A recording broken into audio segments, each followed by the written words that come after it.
Como les decía, nos acompaña Ignacio Garriga, secretario general de Vox. Muy buenas noches. Muy buenas noches.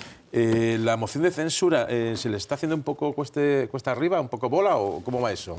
En absoluto. La moción de censura, cada día que pasa, se hace más necesaria y más urgente, y a la vista está de los sucesivos desmanes y despropósitos del Gobierno de la Nación. La gran pregunta es qué van a hacer el resto de diputados que están en el Congreso, ¿no? Nosotros tenemos muy claro nuestro sentido de la responsabilidad, nuestro sentido del deber, y en un momento de extrema gravedad, en el cual yo creo que ayer lo pudieron comprobar, coincidimos con el señor Tamames, Vox seguirá trabajando para presentarla lo antes posible para hacer lo que España y los españoles demandan, que es desalojar de una vez por todas al mayor enemigo de los españoles, que en este caso es Pedro Sánchez. Es importante saber los votos con los que cuentan. De momento no parece que cuenten con muchos, pero también es importante saber quién va a encabezar la moción de censura. Hace ya 2 meses que se anunció, mañana se cumplen 2 meses, fue el 9 de diciembre, se ha hablado de muchos contactos, también de muchas renuncias, y finalmente está Ramón Tamames. ¿Cuándo vamos a saber sí o no con Ramón Tamames, ya que usted dice que esto es tan urgente? Pues entenderá que la prudencia me indica no decirle cuándo lo vamos a hacer, pero le aseguro y podemos asegurar al conjunto de españoles que Vox tiene un compromiso, que es presentar esa moción de censura, que lo vamos a hacer muy pronto, porque como he dicho antes, la situación es excepcionalmente grave y somos conscientes de que cada día que pasa es más peligroso para el conjunto de los españoles. De hecho, si nosotros hubiéramos podido presentar la moción de censura hace 2, 3 meses, 4 meses incluso, porque hubiéramos obtenido ya de inicio el apoyo del Partido Popular y del resto de diputados de la Cámara, seguramente hoy no estaríamos hablando de más de 400 delincuentes sexuales en la calle, no estaríamos hablando de que los sediciosos tuvieran un código penal a su medida, ni que los malversadores tuvieran un código penal a su medida, ni que España siguiera estando permanentemente invadida por inmigrantes ilegales. Por tanto, me remito a lo que le he dicho. Es fundamental que esa moción de censura se presente ya, como lo vamos a hacer, pero lo más importante es que cuente con ese apoyo parlamentario para que los españoles puedan decidir, que es lo único que pretende Vox, es decir, devolver la voz al conjunto de los españoles. Contar los apoyos parece que va a ser complicado más allá de los suyos. El PP, como mucho, se va a abstener. En la anterior ocasión votó en contra incluso. Pero si es tan urgente, porque cada día que pasa aumenta el peligro de los españoles, cada día que pasa sin saberse quién es el candidato y cuándo, es un día, digamos, perdido en la recuperación de España, según su visión del estado de cosas. Fíjese el sentido de la responsabilidad, que si nosotros hubiéramos querido presentar una moción de censura partidista, lo hubiéramos hecho hace 6 meses seguramente. El problema es que nosotros entendemos esta moción de censura, como he dicho, basado en un sentido de responsabilidad, conscientes de que no es una moción de censura que presenta Vox para vanagloria de Vox, no, es un momento, como he dicho, de excepcional gravedad, que los españoles merecen poder depositar su voto y empezar a escribir otros párrafos en la historia de España que de una vez por todas hablen de prosperidad, hablen de libertad, hablen de seguridad. Por tanto, como le he dicho, lo fácil hubiera sido haber presentado una moción de censura partidista, pero esta es una moción de censura de sentido común, una moción de censura que pretende de verdad aunar el máximo consenso posible, y por eso no se ha presentado Santiago Abascal o Iván Espinosa en los Monteros, sino que hemos optado por alguien que entendemos que tanto miembros del Partido Socialista como miembros del Partido Popular o como de partidos regionales pueden depositar su voto con el objetivo fundamental, que es que los españoles puedan votar y de una vez por todas conformar esa alternativa necesaria a Sánchez y a sus socios. Ayer preguntado por cuestiones que son básicas para ustedes, inmigración, acaba de citar, autonomías, ilegalización de algunos partidos políticos, violencia de género. En las 4 cuestiones, que eran troncales para ustedes, pues no se mostró muy de acuerdo con sus tesis. No deja de ser chocante. ¿Hay un plan B, un plan C? Usted le preguntó seguramente si estaba comprometido con la defensa de la libertad. Seguro que le preguntó... No solo yo, fue un compañero, Juan Lamet, el que sacó las preguntas. Bueno, yo no tuve nada que ver en eso. Yo estoy convencido que ayer quedó muy claro que el señor Tamames está convencido y coincide con Vox en la urgente y necesidad de defender las libertades en un momento que están en grave riesgo. La necesidad de defender el Estado de Derecho, la necesidad de defender la independencia del Poder Judicial. Es decir, en esos parámetros fundamentales que están en grave riesgo en este momento en España, coincidimos con el señor Tamames. Nosotros, si hubiéramos querido a una afiliada de Vox que suscribiera todos los postulados de nuestro partido, lo hubiéramos hecho, pero repito, nosotros queremos presentar una moción de censura de sentido común, que intente aunar amplios consensos por el bien de los españoles, para que los españoles puedan decidir y de una vez por todas conformar esa alternativa, como he dicho, que devuelva la esperanza, la libertad, la prosperidad al conjunto de españoles, y que Pedro Sánchez y sus socios pasen a ser una pesadilla para el conjunto de españoles y sea un epígrafe en la historia de España que ya mucho está durando. Pero dice usted que no es una moción de Vox. También esa misma tesis la sostenía ayer Ramón Tamames. Pero si yo no estoy equivocado, los 30 y pico diputados que han firmado esa moción son todos de Vox. Bueno, nosotros entendemos que tenemos un sentido de la responsabilidad. Los españoles votaron a Vox para defender una serie de cosas desde el Congreso de los Diputados y nosotros no vamos a renunciar a nuestro sentido de responsabilidad. Usted entenderá que desde que nosotros anunciamos la moción de censura y permanentemente hemos sufrido una campaña mediática y una ofensiva de descrédito y permanente demonización. Pero nos da igual, no hemos venido a contentar de verdad ni a unos tertulianos ni a unos políticos, sino a ejercer la responsabilidad. Y entendemos que en este momento tenemos un instrumento constitucional que hemos de sacar adelante, y repito, por el bien de los españoles, por el bien de las familias trabajadoras, por el bien de las mujeres que ven cómo este gobierno saca delincuentes sexuales a las calles, cómo este gobierno permite que haya terroristas en nuestras calles, inmigrantes ilegales en nuestras calles. Es decir, tenemos que seguir sentados en nuestros escaños mirando hacia otro lado y convirtiéndonos, por tanto, en cómplices de todo lo que hace Sánchez. Nosotros, sin duda, no.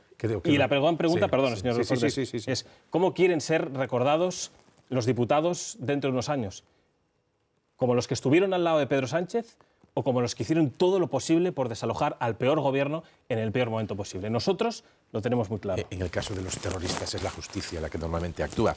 Bueno, yo no podríamos discutir también, por ejemplo, de los que tienen órdenes Sí. de expulsión en territorio nacional que no han sido ejecutadas. Estamos en datos del 2021 en torno al 8%, como por ejemplo el que perpetró el atentado de Algeciras y el mismo, que produjo o que promovió el atentado también en Barcelona, el imán de Ripoll. Es decir, hay que ser serios con el conjunto de españoles y hay que dar datos. Yo creo que en ese sentido, cuando nosotros decimos que hay delincuentes en las calles, no es porque lo diga el secretario general o lo diga Vox, no, porque lo dicen los datos oficiales del Gobierno de España. Me da 2 casos de decenas de miles de personas Pues que están imagínense trabajando los que hay y no sabemos, por desgracia. De momento hay 2, pero digo que terroristas en las calles yo no los veo. Puede ser que existan. Yo Si veo los que la viera, policía... me preocuparía, efectivamente. Pues entonces, si no los hay, no Pero se puede sabemos, decir que estén. no, pero sabemos, si los datos están, no vamos. Yo creo que es evidente y los españoles son conscientes de que hay unos datos, de que hay delincuentes en las calles, de que muchos de ellos son inmigrantes ilegales y que no deberían estar en nuestro territorio nacional. Igual que usted y yo pagamos las multas religiosamente, pues entendemos que si alguien entra de manera ilegal y se está saltando las leyes, pues qué mejor manera que hacérsela cumplir. Ni yo ni usted seguramente nos hemos visto en la necesidad de escapar de un país en guerra, de escapar de una zona de hambre, de ver cómo tus hijos mueren de hambre y buscas en la frontera de la mayor desigualdad de todo el planeta algo mejor para ti. Por eso mismo. Y yo coincido con usted. Los niños. Entonces, y la responsabilidad implica, fijar el señor foco Forn, en el que sea ilegal o no, habrá que buscar una ayuda a esa gente. Totalmente. Pero no tratarles como terroristas. No, si no estoy diciendo eso. Y coincido con usted, efectivamente. La mejor ayuda que podemos prestar a esas personas es no hacer lo que hace el gobierno de Sánchez, que es promover el efecto llamada con millonarias llamadas a subvenciones y a subsidios, porque el señor Sánchez, de verdad, y la izquierda en general, es la responsable de que el mar Mediterráneo se haya convertido en un auténtico cementerio. Pero vamos a ver, pero si eso sale la de responsabilidad Libia, es la primera. de Túnez, de Marruecos, de la zona subsahariana, afecta a Francia, a España, a Italia, en todos esos países no gobierna Pedro Sánchez. Yo tengo muy claro, y nuestra formación política tiene muy claro, que la responsabilidad pasa por frenar ese efecto llamada. Fíjese, por responsabilidad hacia nuestros compatriotas y también por un sentido humanitario hacia esas personas que cruzan el Mediterráneo en situaciones, en muchos casos, en manos de, en fin, entidades que trafican con personas. Y yo creo que el deber de cualquier persona con sentido común es evitar que esas personas se lancen al mar. Y nosotros estamos comprometidos en hacer todo lo posible para que eso no pase. Volviendo con la moción de censura, la apuesta principal se ha comentado en informaciones, en que ya se lo han ofrecido a otros candidatos, hasta que finalmente parece que ha aceptado, aunque no ha dicho el sí del todo, Ramón Tamames, ni sabemos si la oferta de Vox ya es indeclinable. ¿Hay posibilidad de que no sea, si él dice sí, que ustedes digan no? O si Ramón Tamames dice que sí se quiere presentar, ustedes lo van a mantener. No hay plan B o C. El plan A es que Vox va a presentar la moción de censura y la moción de censura se va a presentar, porque Vox, si dice algo, lo cumple. Por tanto, déjeme que dejemos ese suspense en los próximos días, que estoy convencido de que acabaremos con los dimes diretes y las teorías varias. Dice que querían presentar a alguien que no fuera de Vox, por eso se han ofrecido a algunos candidatos, ahora está en Ramón Tamames. ¿Hay alguna posibilidad de, si esto no fragua, que sean de nuevo pues Santiago Abascal, como en la anterior ocasión, o ¿Eh? Digo que fue, bueno, Abascal fue el que llevó el peso pesado. Yo presenté la moción y el presidente Santiago Abascal fue el candidato. El que se bregó con Casado, con Sánchez, fue Santiago Abascal. ¿Hay una posibilidad que repita, que sea Espinosa de los Monteros, o se descarta absolutamente que sea un líder de Vox el que lo presente? No, está claro que nosotros tenemos un plan de ruta, que es el que en el que estamos trabajando con el señor Tamames, pero repito, el objetivo fundamental, y no hay que salirnos de eso, y trasladar al conjunto de los españoles que seguramente nos están viendo, de que nuestro objetivo es sacar a Sánchez de Moncloa. ¿Y cómo sería? De una vía instrumental, es decir, si Tamames al final consigue los votos que ahora mismo parece que no va a obtener, de momento solo tienen el apoyo suyo, inmediatamente lo primero, convocar elecciones generales. Sin duda alguna. Ese es el programa, al final, del candidato que concurre en esta moción de censura, que no es otra que convocar elecciones generales para que sean los españoles quienes decidan el rumbo de la nación. Y estamos convencidos que los españoles van a decidir que se conforme una alternativa que desaloje al Partido Socialista y, lo más importante, que desaloje a las políticas de izquierda del gobierno de Moncloa. Es la segunda moción de censura que presentan en la legislatura. Faltan prácticamente 10 meses para el plazo máximo y prorrogable de convocatoria de elecciones generales. Los números aritméticamente no salen en el Parlamento, solo tienen el apoyo de los 52 diputados de Vox. De momento. ¿Creen que hay alguna opción que les vote el PP? Bueno, no me da a mí la impresión ni de que Podemos ni del ni el Partido PSOE Socialista. les vote. ¿Por qué no? Es decir, nosotros cuando planteamos... Vamos a ver, ¿eso lo dice en serio? ¿De que ustedes creen que les va a votar el Partido Socialista para echar a su presidente? Nosotros vamos a presentar una moción de censura y estoy convencido que los españoles y los diputados podrán escuchar un discurso donde se va a evidenciar las dramáticas situaciones en las que nos ha situado Pedro Sánchez en los últimos años. Y estoy convencido, o aspiro, igual que aspiramos todos los diputados, estamos en el Congreso de los Diputados, a que hayan diputados que se les remueva la conciencia y que decidan si están a gusto o no al lado de alguien que ha sacado a 400 delincuentes sexuales en la calle, a alguien que está permitiendo que con delitos siga entre nuestras calles, a alguien que ha condenado a la ruina y la miseria a muchísimas familias españoles, a alguien que, aun subiendo la cesta de la compra a las familias trabajadoras por encima del 15%, siga paseándose por su Falcon, sonriendo, como si absolutamente nada pasara a sus compatriotas. Por tanto, yo apelo, de verdad se lo digo, al sentido de responsabilidad de los 350 diputados del Congreso, que va mucho más allá de las filias y de los carnets que tenga cada uno. Es decir, la responsabilidad de los diputados es para con el conjunto de los españoles y es lo que le he dicho antes, y por ello serán reconocidos a lo largo de la historia. Pero da la impresión de que ustedes que están en política debían saber mucho mejor que nosotros, que no estamos directamente en el día a día de las transacciones parlamentarias, de que técnicamente no es probable ni posible, de que si el PP ya ha dicho que se abstiene, y aunque solo fuera el PP, no dan los números que ni Esquerra, ni Bildu, ni PNV, ni el PSOE, ni Podemos les voten. Entonces le pregunto, esto más que algo práctico, porque los números no dan ni van a dar, ¿es algo para colocar al PP ante su espejo como la anterior moción de censura? ¿Es un ejercicio de búsqueda del relato? Es un ejercicio de responsabilidad para relatar ante los españoles todas las acciones que ha perpetrado Sánchez, para que todos los españoles puedan ver en directo, en tiempo real, las cosas que ha hecho Sánchez en los últimos meses. Se va a poder hablar blanco sobre negro de todos los desacatos que ha cometido Sánchez, los desacatos al Poder Judicial, cómo ha beneficiado permanentemente a los delincuentes, cómo ha trabajado abiertamente contra las clases medias y las familias trabajadoras. Es decir, los españoles van a poder ver, sin el filtro de los medios de comunicación millonariamente subvencionados, sin los tertulianos que manipulan el mensaje de unos y de otros, en directo, el mensaje que se quiere trasladar al conjunto de los españoles. Por eso es el motivo de la moción de censura, para relatar. Eso de los tertulianos que manipulan el mensaje... Pues, yo le aconsejo que se conecte... Cada tertuliano, opinador, analizará, según su forma de entender el mundo y el país, las cosas, ¿no? Pero bueno, no voy a entrar en... que, por ejemplo, sí, yo de verdad que soy, y le doy la razón, pero le animo a que ponga, por ejemplo, sintonice TV3 en Cataluña y vea lo que dice sobre la cuarta fuerza política en el Parlamento de Cataluña, que tengo el honor de presidir.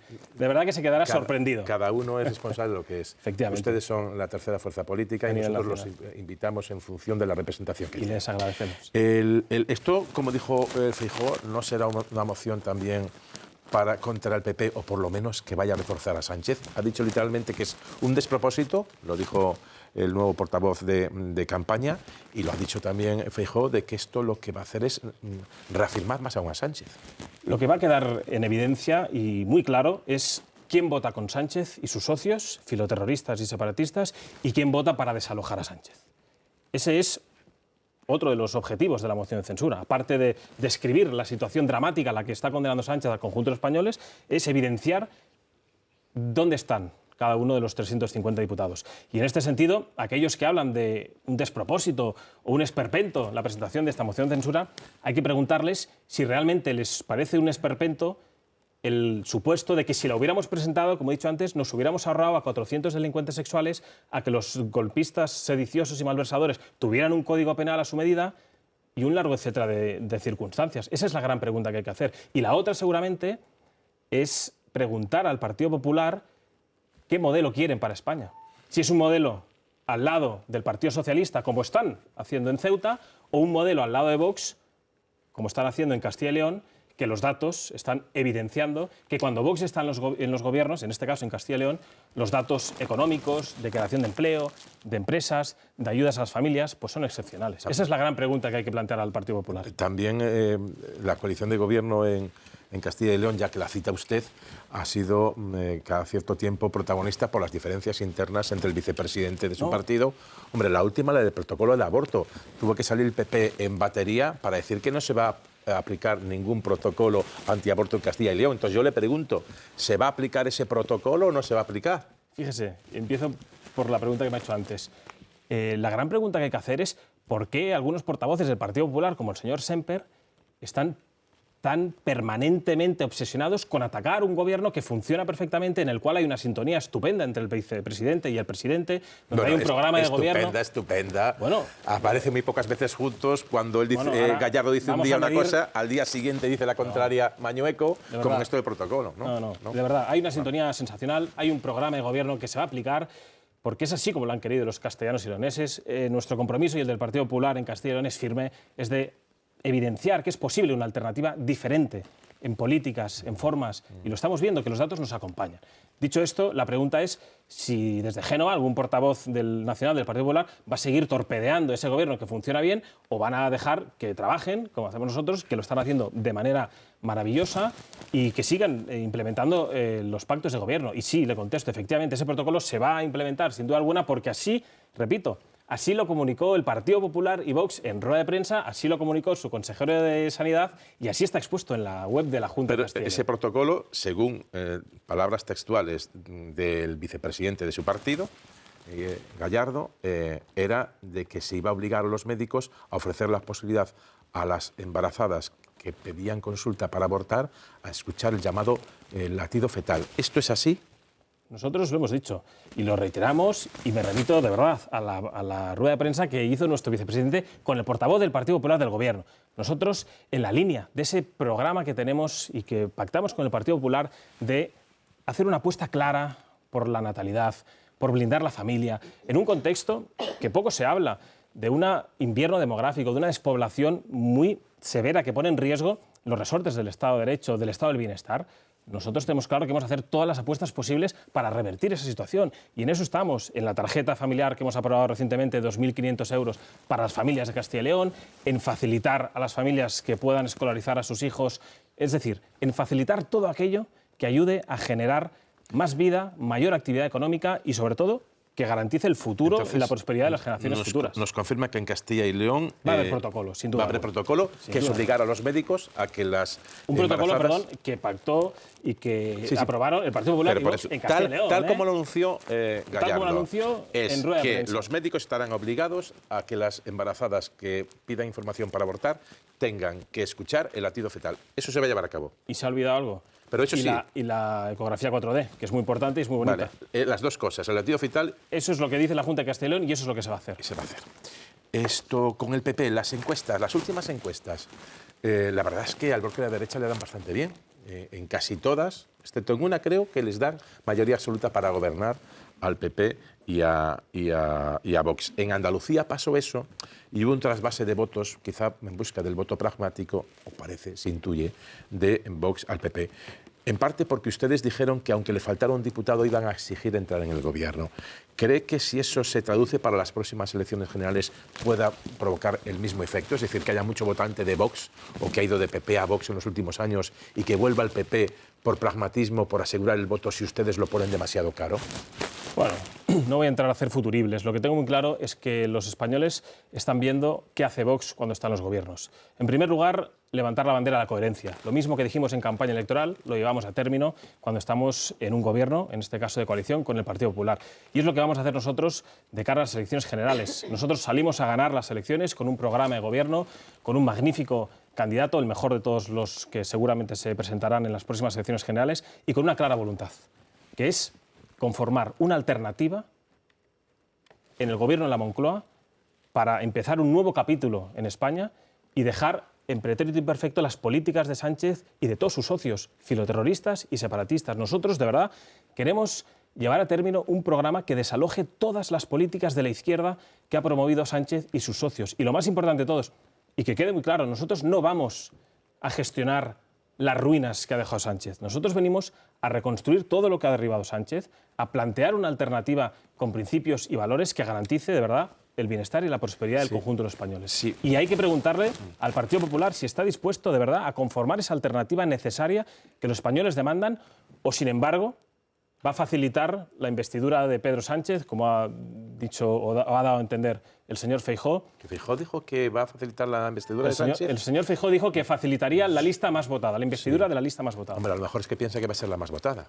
No, pues no lo sé, En eso ese habrá que preguntárselo a él. caso, si ustedes no entraran en el gobierno y se produjera esa situación, que sus votos fueran necesarios para que se invistiera Núñez Feijóo, y Núñez Feijóo no quiere que entre en el gobierno, ¿qué harían? Nosotros, sin duda alguna, si nos presentamos a las elecciones es para gobernar con unas medidas y con unas ideas. Lo que tenemos muy claro es que Vox no va a dar los votos en ninguna región y en ningún ayuntamiento, y me adelanto al proceso electoral de mayo, de manera gratuita. Es decir, Vox, sin duda alguna, tenderá la mano, por el sentido de responsabilidad que tenemos, en todos aquellos ayuntamientos, desde el último ayuntamiento hasta el primero, hasta llegar a Moncloa, que permita desalojar al Partido Socialista y a las políticas de izquierda de las instituciones. Ahí estará Vox, porque somos conscientes del momento crítico que está sufriendo la nación. Y somos conscientes de que, repito, que la alternativa es urgente. Conformarla, promover unas políticas absolutamente diferentes, contrarias a las que ha desarrollado Pedro Sánchez y sus socios, filoterroristas y separatistas, y en eso estaremos nosotros. Y esa es la pregunta, repito, que hay que hacer al resto de formaciones políticas. Si quiere realmente cambiar el rumbo de las políticas que se han llevado a término en los últimos años desde Moncloa, o pretenden seguir gestionando las políticas de la izquierda, como ha hecho históricamente el Partido Popular, con el señor Rajoy o con el señor Aznar. Una última cuestión, antes de ceder el turno a los compañeros de la mesa, que sabe que es habitual que pregunten también. En Cataluña, donde usted está ahora de diputado, en el Parlamento, ¿la situación es mejor o peor que en 2017? En cuanto a la convivencia, el proceso y la situación separatista. Pues la situación es peor. Y la situación es peor, contrariamente a lo que dice Pedro Sánchez, porque antes el golpe de Estado estaba teledirigido desde la Generalidad de Cataluña. Y ahora, por desgracia, está teledirigido desde el Palacio de Moncloa. Y digo eso porque antes los separatistas no tenían la capacidad de modificar el Código Penal y ahora tienen la capacidad de modificar el Código Penal. Antes no tenían capacidad de nombrar o condicionar el nombramiento de magistrados en el Tribunal Constitucional y ahora tienen la capacidad de condicionar esos nombramientos. Por tanto, y también añado, la gran preocupación y la gran, situación dramática de Cataluña es que el Partido Socialista, un partido abiertamente separatista en Cataluña, el PSC, liderado por el señor Illa, comparte agenda con el separatismo. ¿Usted cree que ella es separatista? Bueno, solo hace falta ver los presupuestos que ha pactado con el señor Aragonés. Más presupuesto para TV3, para Cataluña Radio, más presupuesto para altos cargos, más presupuesto para toda la agenda del separatismo, que es perspectiva de género, perspectiva climática. Y hay que ver dónde está haciendo la oposición el señor Illa. Ha renunciado de facto a ser el líder de la oposición. Lo debo ver desde la distancia. Desde Madrid, seguramente. Claro, sí. Porque es que yo lo que veo es que el procés, que es la unión de la izquierda y la derecha separatista con los antisistema, ha estallado por los aires. Que Junts y RC no van juntos ni a comprar tabaco. Que la CUP se ha desmarcado y que ahora incluso tienen que depender de los votos de un partido estatal sin que ninguna de las medidas signifique la ruptura de España. Usted, sin embargo, dice que está peor que en el 2017, cuando pasó lo que pasó el 1 de octubre, y que Sánchez tiene un plan para independizar Cataluña de España. Bueno, la evidencia es que en Cataluña siguen habiendo familias que no pueden escolarizar a sus hijos en español. La evidencia es que en Cataluña se sigue destinando millones de euros para la agenda separatista y la agenda ideológica del separatismo. Y la evidencia es que los medios de comunicación en Cataluña, regados, por supuesto, con dinero público del conjunto de los catalanes, sigue silenciando, por ejemplo, a la cuarta fuerza política en el Parlamento de Cataluña y cuando pueden la demonizan y la estigmatizan de manera permanente. Por tanto, sin duda alguna, en Cataluña podemos afirmar, por desgracia, que no existe libertad política, pero no tenga duda que acabaremos ganando la batalla, porque al final es una batalla de defender la libertad. Y estoy convencido que los catalanes, al final, escribirán esas letras y esas páginas de la Cataluña postseparatista. La subvención a los medios va por múltiples caminos. Aquí también hay subvenciones de medios de poderes públicos. En cuanto a la situación, hombre, la de 2017 sí que parece que fue una situación de máxima tensión. No se ve que esa unidad del independentismo, del procés, ahora se vea. Incluso a uno de los líderes del independentismo, como es Oriol Junqueras, otra parte del independentismo le llamó traidor y le obligó a abandonar una manifestación. Es decir, no da la impresión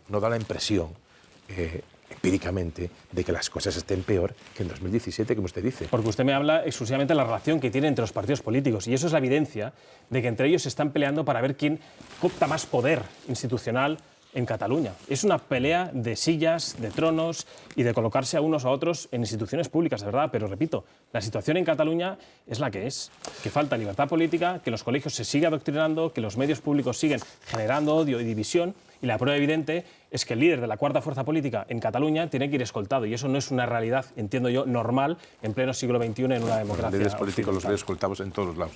Aquí en Televisión Española se ve habitualmente cuando vienen líderes políticos y estamos en Madrid. Le acompaño a que se dé una vuelta conmigo por Vic, por Berga o por cualquier lugar de Cataluña, que seguro, y le aseguro que será intensa. Yo lo único que veo es que las imágenes que llegaban hace 5 años con las de ahora no se parecen en nada, pero es una visión que tengo yo que seguramente sea sesgada. Vamos con las preguntas de los miembros de la mesa de análisis. Javier García Vila. Sí, buenas noches, señor Garriga. Estos días estamos todos pendientes de la ley del sí es sí, que se ha convertido en el punto central sobre el que está pivotando toda la política española. Me gustaría conocer su opinión personal sobre la contrarreforma que ha presentado el PSOE, que ya hemos conocido, y sobre todo cuál va a ser la posición de Vox cuando toque votar esta contrarreforma, si me permite la expresión, en el Congreso.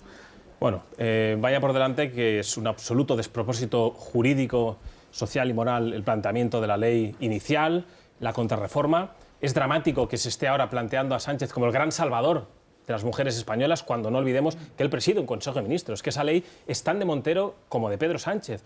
Por tanto, la única reforma que merece este tipo de ley es su derogación absoluta. Nosotros, sin duda alguna, no vamos a obstaculizar cualquier modificación que impida, ¿no?, esta sangriente salida de delincuentes sexuales a las calles, pero, repito, la única modificación que merece es la derogación absoluta y, por supuesto, el planteamiento de la modificación, sin duda alguna, del Código Penal para que esos delincuentes sexuales pues, paguen por esos graves delitos, sin duda alguna. Pero ese es el gran debate que hay que plantear. ¿Por qué los delincuentes sexuales no pagan como merecen? Esa es la gran pregunta, que es lo que nosotros, sin duda alguna, estamos abanderando desde hace muchísimo tiempo. Buenas noches, señor Garriga. Buenas noches. Dicho con el mayor de los respetos, probablemente mucho más del que usted tiene por los periodistas, que acaba de decir que manipulamos o mentimos.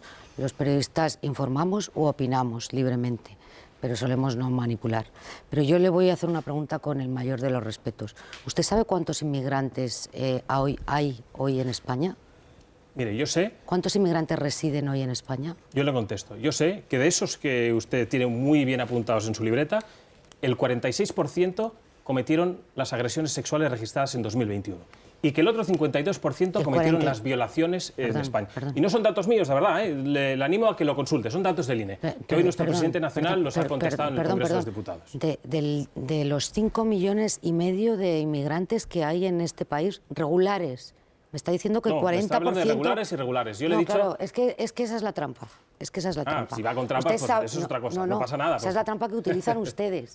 Porque ustedes hablan permanentemente de millonarias ayudas y subvenciones a los inmigrantes. Y, para empezar, los inmigrantes legales, regulares, porque las personas no son legales o ilegales. Están en situación regular o en situación irregular. Porque el lenguaje importa, señor Garriga. Las personas que trabajan regularmente en nuestro país tienen el mismo derecho que usted y que yo a las ayudas y a las subvenciones, porque quiere decir que tienen un puesto de trabajo, que están cotizando y tienen los mismos derechos que todos los españoles. Pero los inmigrantes irregulares, que usted llama ilegales, no reciben ninguna ayuda pública. O si yo estoy equivocada, dígame cuántas ayudas públicas reciben los inmigrantes irregulares, según tiene testado su formación política, porque yo no conozco a ninguno. Yo le doy la razón en cuanto a que hay que tener el máximo respeto y protección para los regulares, efectivamente. Y entre otras cosas, gracias por llamarles regulares. Y entre otras cosas, por eso nosotros denunciamos que no se puede contemporaneizar con los irregulares, porque es un agravio comparativo y una falta de respeto para aquellos que de manera regular, con esfuerzo, con trabajo, han regularizado su situación. Por supuesto, claro que sí. Ya, lo que no tiene sentido usted es ha dicho que hay un efecto llamada de la inmigración irregular, usted ha dicho ilegal, provocada por las millonarias ayudas y subvenciones que otorga el gobierno español a la inmigración. No, y no solo español, sino regional también. En Cataluña, recientemente, 90 millones de euros para regularizar a ilegales que están en Cataluña, que ya en sí es una contradicción, porque si son irregulares no entiendo qué hacen en un territorio nacional. Cataluña solo 90 millones. Ha dicho que el 46% de los inmigrantes... He dicho que los delitos cifrados en 2021 en términos sexuales. 46% de esos... creo que no son los datos... No, los ha dicho hoy el presidente nacional en la sesión de control. 42% de los inmigrantes son los que cometen... 42% de los... En todo caso, señor Garriga, de verdad, honestamente usted puede decir, como ha dicho, que España está invadida por inmigrantes ilegales. Ha dicho, España está invadida por inmigrantes ilegales. ¿De verdad se cree en eso? A mí no me la de preguntar. Váyase usted a Ceuta o a Melilla y pregúntese a los que viven ahí. Es que usted está hablando de España y Ceuta tiene una población... por ejemplo, o váyase a Vic, o váyase a Can Anglada de Tarrasa. De verdad, yo no le voy a contestar. Yo le animo a que vaya a preguntarlo a Ceuta, a Melilla o a algunos barrios de Cataluña y estoy seguro que algunos compatriotas suyos le contestarán con mucho agrado, de verdad. No es, te lo digo de verdad. Lucía. Sí, buenas noches, señor Garriga. Ya hace un mes que se anunció el protocolo sobre el aborto en Castilla y León. Usted dice el protocolo va a entrar en vigor. El presidente de Castilla y León ha dicho el protocolo no existe. Entonces yo, porque no queden dudas y que los ciudadanos tengan claro si se va a aplicar o no se va a aplicar, le pregunto ¿cuándo se va a aplicar? ¿Cómo se va a aplicar? ¿Y qué pasa si no se aplica? ¿Usted se compromete ante alguien a dar explicaciones, a asumir responsabilidades? Porque de momento no se ha aplicado. Si no se aplica, ¿usted qué va a hacer? En primer lugar, el cuándo, cómo y qué protocolos aplicar, eso se lo tendría que preguntar al consejero de Sanidad de Castilla y León. No, si es que el presidente ha dicho que no se va a aplicar porque no existe. Yo no sé qué ha dicho el presidente, yo lo que sí sé es lo que dijo el presidente, nuestro vicepresidente, y el portavoz del Partido Popular, y lo que dijo también el consejero de Sanidad. Es decir, que no se preocupen, de verdad, que el protocolo saldrá. Ya, y si no sale, pues, ¿se compromete usted a venir aquí a hablar conmigo y a decir, pues tiene razón o lo tiene usted? Yo estoy dispuesta a dársela, ¿eh? Fenomenal. Si eso se aplica, yo sin ningún problema le daré la... Pero quiero que ustedes se comprometan a los ciudadanos... de Sanidad o el Partido Popular que rubricó ese pacto con nosotros a explicar por qué no se aplicará, pero yo le aseguro que se aplicará, porque yo de verdad estoy convencido que son gente palabra y que cumplen lo que han suscrito con Vox en este caso en el gobierno.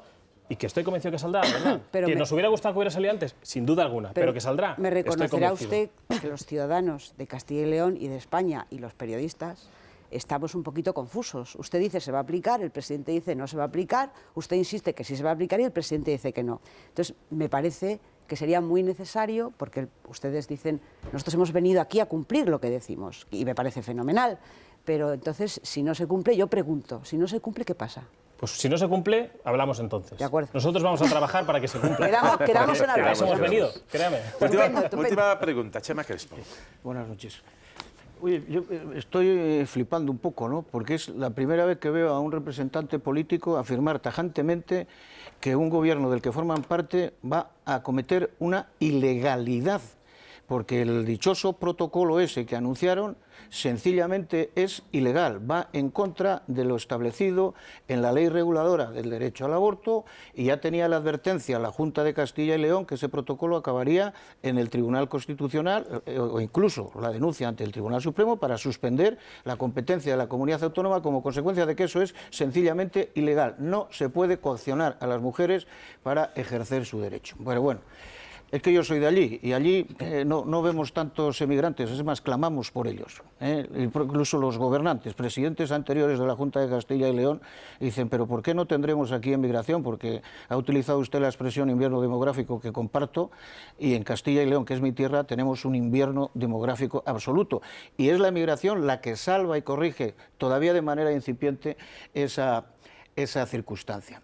Y la última consideración que le quería hacer es que después de escucharle, a mí me da la sensación de que a ustedes les sobra mucha gente en este país. Sobramos demasiados, porque ha hecho toda una definición de quiénes son los que les estorban, que a mí me da la sensación de que no han acabado de entender que este país es plural, que la Constitución nos acoge y nos protege a todos, que nuestra España es diversa, que los hechos diferenciales existen y que aquí cabemos todos y que lo único que tenemos es el imperio de la ley. Y como se han vuelto a cebar con la inmigración, ha mencionado usted hoy la intervención del señor Abascal en el Congreso de los Diputados, y usted aquí hoy la ha reiterado, yo le quiero solo preguntar una cosa. ¿Cómo se siente usted cuando se insulta gravemente, y estos no son irregulares, son ciudadanos que vienen ni más ni menos que, por ejemplo, a jugar al fútbol a España, ¿no? Y se les insulta desde los graderíos de los estadios, últimamente a un gran futbolista como se llama Vinicius, al que se le llama mono, al que se le llama negros, al que se llama no sé cuántas cosas, y poco menos que se les dice que se marchen de aquí. Yo creo que se juegan con caldos de cultivo que luego acaban en cosas de estas. Entonces, quería cuál era su estado de opinión cuando oye esos gritos de miles de personas insultando a un deportista o a cualquier otro por razón de su origen. Bueno, usted ha empezado afirmando absolutas falsedades, virtiendo mentiras y descalificaciones a una formación política e insinuando algo que me parece una auténtica falta de respeto. Venga, vamos, la primera. Hacia mí, planteándome la pregunta de qué me parece los insultos racistas. Pues me parece, en primer lugar, una falta de respeto hacia mi persona, porque usted entenderá que yo soy una persona educada, con sentido común, como usted, a pesar de que a veces no lo demuestre mucho, como en su intervención anterior. Y por supuesto, pues que me parece algo deleznable. Pues ya está, ya me lo ha dicho. Dicho esto, tengo derecho a preguntárselo, ¿no? Sí, y yo a replicarle y a llamarle maleducado. Dicho esto... Bueno, y a usted racista y xenófobo y no sé cuántas cosas más, pero no quiero, me contengo, porque ustedes son un peligro, para la convivencia está de este diciendo que país. cometemos ilegalidades desde el gobierno, cuando es manifiestamente falso, mentira, cuando quizá lo que le, es verdad, quizá lo que le falta es información. No, y a usted lo que le falta es conocimiento de la ley y de la protección del derecho a la mujer. Información solo, es información, alternativa a existencia, nada de ilegalidades como se plantea desde esta mesa de manera un poco es cierto que ustedes al gobierno sí le dicen que actúa con ilegalidad, que es un gobierno criminal, digamos, que también utilizan... Y así lo ha manifestado el Tribunal Constitucional, que no es algo que hemos dicho nosotros, criminal, que hay sentencias... Oye, Xavi, pero en todo caso, ¿no es ilegal coaccionar a las mujeres para que no hagan ejercicio de su derecho? Que no coaccionamos a nadie, de verdad, créame. Léase mejor nuestros comunicados. Lo dejo ahí, digo que ustedes también han llamado criminal a Pedro Sánchez, digamos que es un calificativo duro, digamos. Sí, pero que no hemos cometido ninguna ilegalidad, que quede claro al conjunto de la audiencia que ni hemos cometido ninguna ilegalidad, ni coaccionamos mujeres, como se ha dicho aquí, de manera tremenda. Por eso no aplican el protocolo, por eso ha sido paralizado el protocolo. Aquí lo vamos a dejar. Ignacio Garriga, el secretario general de Vox, muchísimas gracias por estar aquí en Televisión Española, la televisión pública. A vosotros. Muy buenas noches.